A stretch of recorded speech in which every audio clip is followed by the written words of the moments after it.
আপনি অনেক সুখে আছেন, বাট আপনি জানেন যে আপনি একজন সহজ বাংলা চোর, আপনি একজন প্রতারক, আপনি একজন দুর্নীতিবাজ, আপনি জাতীয় সম্পদ লুণ্ঠনকারী। এটা আপনি নিজেকে নিজে জানেন। আপনার ভেতরে যখন এই জিনিসটা আসে, তখন এই সুখগুলো একটাও আপনাকে মানসিক প্রশান্তি দিবে না, কারণ দিন শেষে আপনি জানেন যে এগুলো সবগুলো রক্তচোষা টাকা।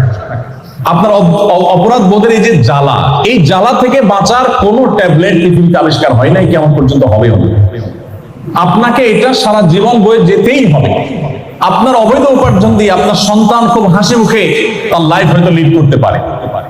আপনার নাতিপুতি তারা হয়তো এক সময় অনেক বেশি আপনার সম্পদ দিয়ে তারা সুখ স্বাচ্ছন্দ্যে থাকতে পারে, বাট আপনি নিজে নিজে জ্বলে পুড়ে মরবেন, কারণ আপনি জানেন সবগুলো অবৈধভাবে উপার্জন করা টাকা, রক্তচোষা টাকা, প্রতারণা করে দুর্নীতি করে কামানো টাকা।